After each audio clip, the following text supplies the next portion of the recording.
Coach, 16 of the last 19 games in this rivalry series decided by 7 points or less.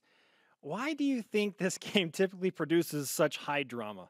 That's a great question, and you're exactly right. It seems to go down to the last possession and oftentimes the last play of the game to decide it, and I think that's typical of a rivalry game, I guess. It's both teams want to win, and it's a lot of emotion, a lot of passion, a lot of intensity, and there also seems to be inordinate amount of turnovers in the game. For whatever reason, it seems like one team or the other has had trouble hanging on to the ball in this rivalry, and that's played a big part in the outcomes as well. Last year we talked about the importance in the program, and you mentioned, hey, it's points and then it's turnovers. You turn the ball over 6 times, but you still win that game, which is pretty crazy. Are turnovers to be expected to some degree in this game? Well, I don't know. That's a great question because, like I said, it seems to be exceeding.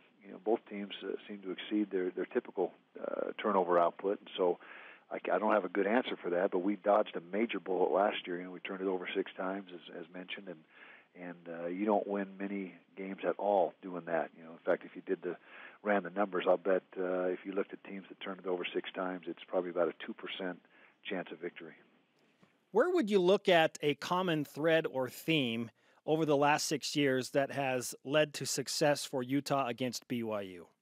Oh, that's tough to determine too, because every game has been so different. They unfold so differently, and last year it came right down to that 2-point play that we're able to stop, and some years it's been special teams, field goals being blocked or missed or made, as the case may be, and like I said, there's no real one common thread. It's just seems to be all across the board. Kalani Sitake spent 10 years as an assistant up at Utah. That kind of relationship with you has been well documented.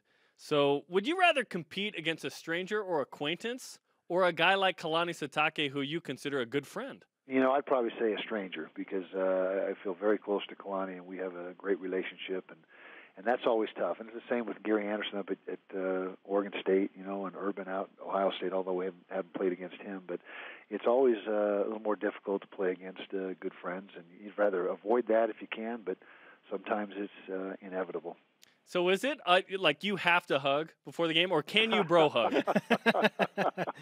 Well, Kalani's a very he's a hugger. He's very he's a friendly, warm guy, and we in fact we used to give a hug before each game here. Good luck and handshake and quick hug, and so I imagine that's probably going to be the case. Why do you feel like Kalani Sitake will be successful at BYU, Coach? Well, he's smart. He cares about the players. He puts the players first, which I think is number one. You got to make sure that that you understand that the players are what it's all about, and the players got to understand that you care about them and that you have their best interest at heart. And Kalani does a masterful job of building those relationships with his players and making sure that they know that he cares about them and loves them.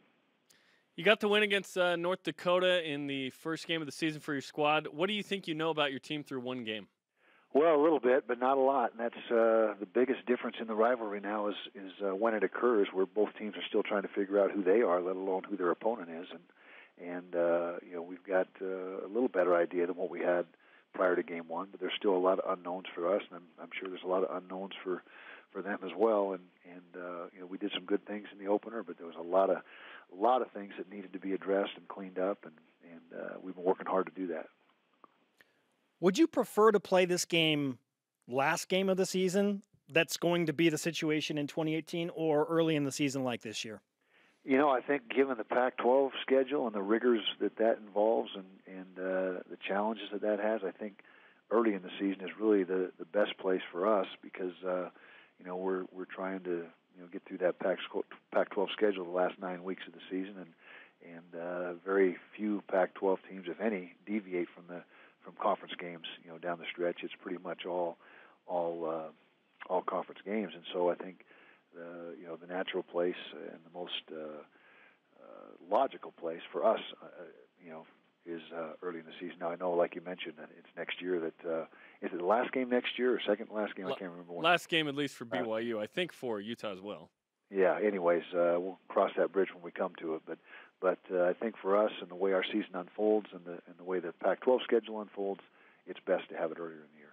And then 2019, Thursday, August 29th will be the game. So that'll be a fun one, too. Yeah, it'll be an opener. That'll be a college football opener, too, not just the respective seasons. Really? Okay, great. Unless there's a game earlier that day or something. Offensive coordinator Troy Taylor certainly brings a new dynamic, kind of a wide-open spread offense, multiple as well. New quarterback, Tyler Huntley. What do you think of your new offense here? After seeing it for one game in action, we obviously saw it all spring and all fall camp, but I think we're off to a good start. I really like the direction that Troy has taken things.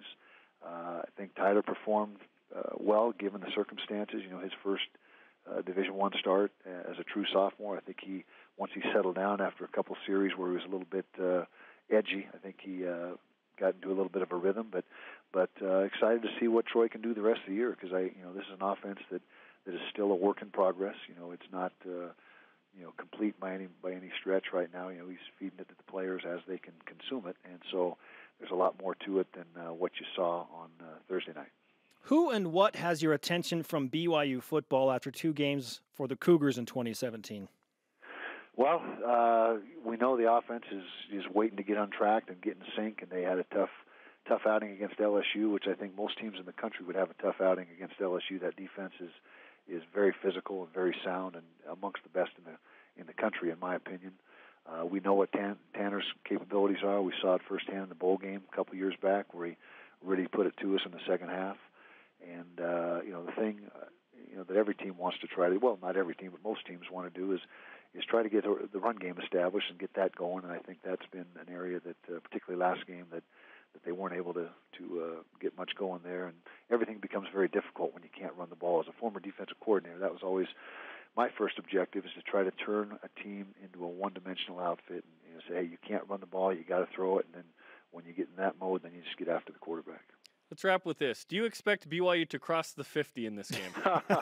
Yeah, I think that was an anomaly last week, and I'm sure it's going to be a competitive game, just like always. Just wanted to see where the standard was. Okay. Coach, we appreciate the time.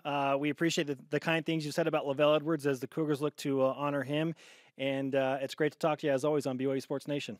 You bet, guys. Appreciate you.